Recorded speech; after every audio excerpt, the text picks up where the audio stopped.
नमस्कार दोस्तों, let's learn scientia channel में आपका स्वागत है। पिछले लेक्चर में हमने घर्षण बल के बारे में बात किया था। आज इस नए लेक्चर में हम लोग बात करेंगे केपलर के नियम के बारे में। केपलर के नियम के बारे में हमें जिक्र करना है, ठीक है। इसको अंग्रेजी में कहते हैं केपलर्स लॉ, केपलर्स लॉ और Kepler's law of planetary motion.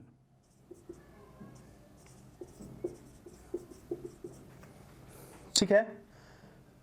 अब एक चीज समझना है कि ये केपलर्स लॉ क्या है, या फिर सबसे पहले तो हमें ये समझ लेना चाहिए कि ये जो केपलर है ये कौन है। तो केपलर जो है, केपलर साहब जर्मनी के खगोलविद और गणितज्ञ थे। याद रखेंगे कि गणितज्ञ एवं खगोलविद थे। केपलर कौन थे? तो जर्मनी के गणितज्ञ एवं खगोलविद थे। इनका जो टाइम पीरियड बताया जाता है 1571 से 1632 के बीच में। 1571 याद रखिएगा, 1571 से 1632 के बीच में बताया जाता है। अब इसी दौरान जो केपलर साहब हैं, इन्होंने ग्रही गति के 3 नियम दिए। किन्होंने? तो केपलर साहब ने, जो जर्मनी के गणितज्ञ एवं खगोलविद थे, इन्होंने ग्रहों की गति या ग्रही गति के 3 नियम दिए। ग्रहों की गति के 3 नियम प्रस्तुत किया केपलर साहब ने। केपलर के क्या कहते हैं, प्लैनेटरी मोशन में इन्होंने 3 नियम दिए। इसमें ध्यान रखिएगा, इस 3 नियम के अंदर पहला जो 2 नियम है, पहला 2 नियम इन्होंने 1609 में दे दिया। पहला जो 2 नियम था इन्होंने कब दिया? तो 1609 ईस्वी में इन्होंने पहला 2 नियम दिया था। उसके बाद जो तीसरा जो नियम था इन्होंने 1618 ईस्वी में दिया था। ये कई बार मे बी पॉसिबल कि पूछा जा सकता है कि जो केपलर के प्लैनेटरी मोशन है, इसमें प्रथम नियम कब दिया गया और द्वितीय नियम कब दिया गया, पहला 2 नियम कब दिया गया या तीसरा नियम कब दिया गया। इसमें इन्होंने 3 नियमों का जिक्र किया। पहला नियम था कक्षाओं का नियम, ठीक है। दूसरा नियम कक्षीय तलों एरियल मोशन का नियम। उसके बाद परिक्रमण काल का नियम। तो एक एक करके हम लोग देखते हैं कि जो ग्रही गति के 3 नियम थे उसमें क्या क्या कहा इन्होंने। तो चलिए केपलर के प्रथम नियम के बारे में समझते हैं। प्रथम नियम, पहला है प्रथम नियम। इसी प्रथम नियम को कक्षाओं का नियम भी कहा जाता है। क्या कहा जाता है? कक्षाओं का नियम भी कहा जाता है। इसी को अंग्रेजी में लॉ ऑफ ऑर्बिट भी कहा जाता है। अब ये कक्षाओं का नियम क्या होता है? तो इसको समझने से पहले एक टर्म हम लोगों को समझ लेना चाहिए जिसको कहते हैं गुरुत्वाकर्षण। गुरुत्वाकर्षण, इसी को अंग्रेजी में कहते हैं ग्रेविटेशन। ये ग्रेविटेशन या गुरुत्वाकर्षण क्या है? तो समझेंगे कि जो ब्रह्मांड में जितनी भी वस्तुएं, जितने भी पदार्थ हैं, हर एक पदार्थ एक दूसरे पदार्थ को अपनी ओर किसी न किसी बल से आकर्षित करता है। तो वही जो आकर्षण का बल होता है, उसी आकर्षण बल को कहा जाता है गुरुत्वाकर्षण बल, या अंग्रेजी में कहा जाता है ग्रेविटेशन। तो ये सारा चीज ग्रेविटेशन के अंदर ही निहित है, क्योंकि जिसके बारे में हम पढ़ने वाले हैं, जैसे कि कक्षाओं का नियम है, तो हम पढ़ेंगे जो सूर्य है, उसके ग्रह हैं, उसके ग्रह किस प्रकार से एक दूसरे से बंधे हुए हैं, तो वो तो एक ही कारण है, गुरुत्वाकर्षण कारण है। चाहे हम पृथ्वी पर हैं, ये भी तो एक गुरुत्वाकर्षण के कारण ही है ना। तो जितने भी आकाश में तारे हैं या फिर जितने भी पिंड हैं, खगोलीय पिंड, हर एक खगोलीय पिंड दूसरे खगोलीय पिंड को एक बल से अपनी ओर आकर्षित करता है। इसी बल को तो गुरुत्वाकर्षण बल कहते हैं। इसी गुरुत्वाकर्षण बल के कारण ही तो पूरा ब्रह्मांड स्थिर है, या फिर जो भी गतियां हो रही है ब्रह्मांडों में वो संभव हो पा रही है। अगर गुरुत्वाकर्षण का बल नहीं रहता तो सब कोई इधर, कोई उधर, कोई उधर, कोई उधर, तो पकड़ने वाला तो एक ही है ना, गुरुत्वाकर्षण बल। तो गुरुत्वाकर्षण बल जानना इसीलिए जरूरी था क्योंकि हम लोग ब्रह्मांड के बारे में पढ़ने वाले हैं और गुरुत्वाकर्षण के अगले जो बाकी नियम है वो हम लोग बाद में पढ़ेंगे। फिलहाल हम लोग पढ़ते हैं प्रथम नियम जो कैपलर्स ने दिया था, जिनको कि कक्षाओं का नियम कहा जाता है। मतलब यही जो नियम है इसी को 1609 ईस्वी में दिया था। इसमें कहता है कि प्रत्येक ग्रह सूर्य के परितः दीर्घवृत्ताकार पथ पर गति करता है ना। क्या कहता है? प्रथम नियम के अंतर्गत कहता है प्रत्येक ग्रह सूर्य के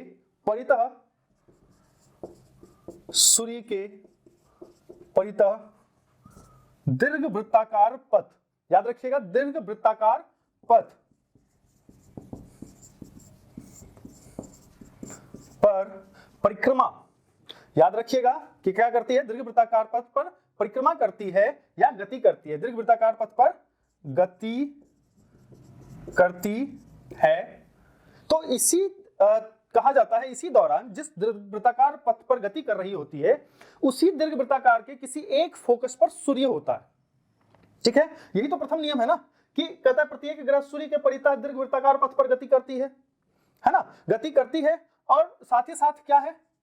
तथा सूर्य उस दीर्घवृत्त के किसी एक फोकस पर होता है, तथा सूर्य उस दीर्घवृत्त के किसी एक फोकस पर होता है। ये कौन कहता है? कैपलर्स का प्रथम नियम, कक्षाओं का नियम। समझिएगा कि मान लेते हैं एक जो हमारे सौर मंडल का जो फादर है उसका नाम है सन, ठीक है, और इसके चारों तरफ जो है कई सारे ग्रह जो हैं वो कुछ इस तरह से चक्कर लगा रही है ना। कहते हैं ये जो पथ है इसी पथ को कहा जाता है दीर्घवृत्त, इसको कहा जाता है दीर्घवृत्त। अंग्रेजी में इसी को कहते हैं इलिप्स। क्या कहते हैं इसको? इलिप्स। इलिप्स में क्या होता है? मान लीजिए कोई वृत्त है, उसी वृत्त को अगर हम किसी एक डायमीटर के अलोंग चपटा कर दें तो कुछ इस तरह का शेप मिल जाता है। इसी को कहते हैं ओवल शेप, ओवल शेप या अंडाकार आकृति, अंडाकार आकृति। ठीक है, तो अगर हम किसी वृत्त को अगर चपटा कर दें तो जो वृत्त का डायमीटर है, समझेंगे कि वृत्त में तो एक डायमीटर होता है जो हर बिंदु पर समान होता है, लेकिन इसमें क्या है? एक बड़ा होता है और एक छोटा डायमीटर होता है ना। तो याद रखेंगे कि ये जो शेप है जिसमें कि दो अक्ष होते हैं इसको कहते हैं लघु अक्ष। जो छोटा वाला होता है इसको कहते हैं लघु अक्ष, और जो बड़ा वाला होता है इसको कहते हैं दीर्घ अक्ष। अंग्रेजी में मेजर एक्सेस और हिंदी इसको लघु अक्ष को माइनर एक्सेस।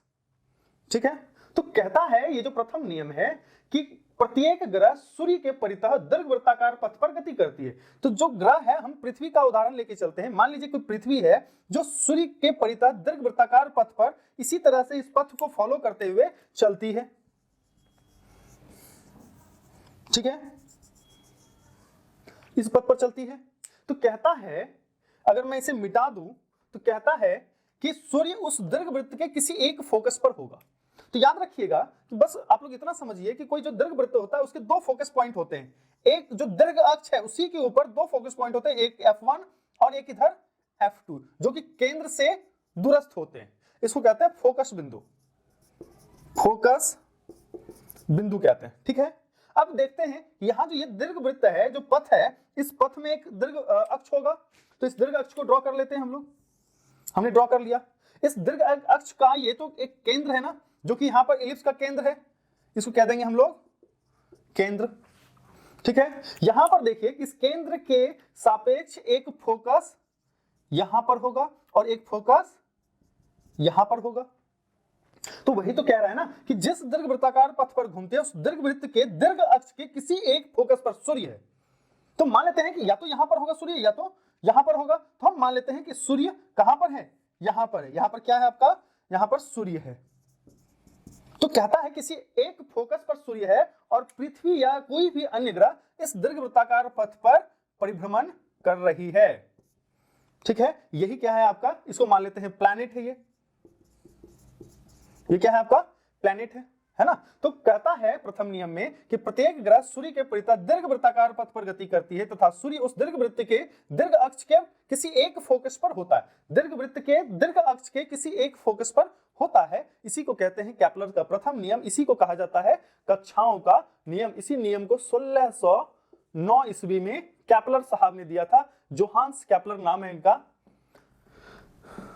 जोहानेस केपलर नाम है इनका। जोहानेस केपलर साहब ने, जो जर्मन के खगोलविद और गणितज्ञ थे, उन्होंने एक 3 नियम दिए हैं। 3 नियम में प्रथम नियम हमने देखा कक्षाओं का नियम।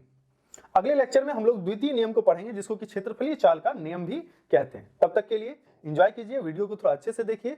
जय हिंद, जय Bharat, thank you so much.